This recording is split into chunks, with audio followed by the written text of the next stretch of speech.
Now, bringing power to the people has been a major challenge, a challenge the privatization of the power holding company of Nigeria most expected to solve. Now, the ongoing Power in Africa Forum in the nation's capital, Abuja, Channel's business news editor, Bosun Omofaye, had a chat with IFC country director, Ime Essienlo, on the energy business plan of the IFC for Africa and for Nigeria in particular, among other issues. I think, Emma, when the discussion about providing power to the people is concerned, looking at emerging countries like developing countries like Nigeria, what are the key issues that come to mind? For some of these issues, it's been about setting up multi-million-dollar projects that are taking years and years to come on stream. What do you think, from an IFC's point of view, are the solutions to get some of these things done? Well, you really have to look at the entire value chain. There are challenges along the value chain. In Nigeria, for example, we have a gas supply constraint. So Nigeria has the 9th largest gas reserve globally, but we can't figure out how to monetize it to supply the gas sector. On the generation side, the government has made a lot of initiative to actually put a lot of generation capacity on the grid, but again, we have to look at the entire value chain. If you look at transmission, for example, we need probably another $8 billion to actually get transmission capacity to 8,000, 10,000 megawatts. And then on the distribution side, the distribution companies have to improve their performance in order to attract capital. And then finally, we need better payment discipline on the part of customers. So if you look at the entire value chain, there are challenges. The government is instrumental in actually addressing those challenges. And investors such as IFC are looking for the government to take those initiatives, and then we'll follow soon and invest. What has IFC been doing? What is IFC's energy plan?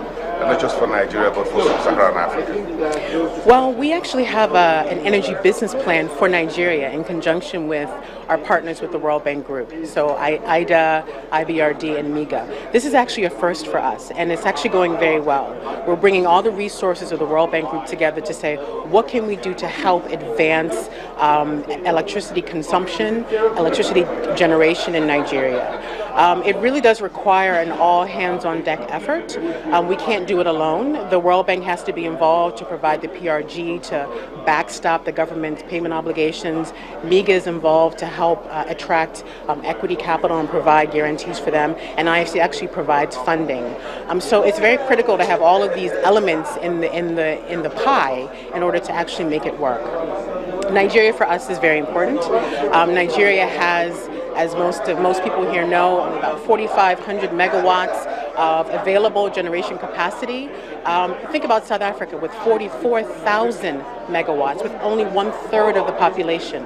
So we have a tremendous way to go. So we're putting a lot of resources and a lot of effort towards the Nigeria problem. And again, following the suit of government. Government has really made an ambitious effort to reform the sector, and now we're trying to put the resources necessary behind it to make it happen. Is the IFC comfortable or encouraged perhaps by the steps taken so far in Nigeria in the last 10, 15 years with privatization in the power sector, with the funding the government has brought in, with the funding from the outside and perhaps from the local investors, including commercial banks? Well, the reality is that there have been a lot of stops and starts, but the government has made a really tremendous effort over the past couple of years in particular. So we have been impressed. What Nigeria did a couple of years ago was, from our perspective at the World Bank Group, the most ambitious reform program that we have seen globally. Okay?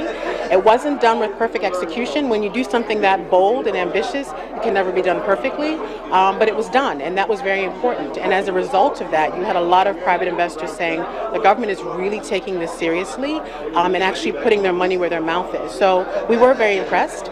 There's a lot of work to be done. We cannot rest on our laurels. There's a lot of work to be done on the regulatory side in order for investors to stay committed for the long term. What's your outlook for Nigeria's power sector and the new administration moving forward for the next 5, 10 years? I'm very bullish. I'm very positive. This new administration has made it a commitment to power generation in Nigeria. They, I believe, will continue the progress made under the previous administration, actually amplify that, actually do a lot more. So we're very bullish. We're waiting for a new administration to be put in place because there's a lot of work to be done. But frankly, when the people are in their positions, and when we're able to really engage, I think we're going to see a lot of progress. We have a number of projects that are in the pipeline that are ready to go, but really waiting for the momentum of a new government to really set those projects in motion. So we're absolutely very bullish. You have to remember, Nigeria has this demographic dividend. We have 170 million people in this country, and so we're betting on the potential of those people to really make the power sector bankable. Thank you, Emma. We appreciate your time. Incisive. Thank you very much. Well, business news editor Boso Mofaye there in a chat with IFC country director Ime Essien-Law on the energy business plan for the IFC for Nigeria and Africa in general, and of course the potentials. And of course, she says there's big plans. They have high hopes that the Nigeria energy market will be bullish going forward. But that's the show for today. Many thanks for staying with us. I'm Harriet Agbini. Have a profitable day.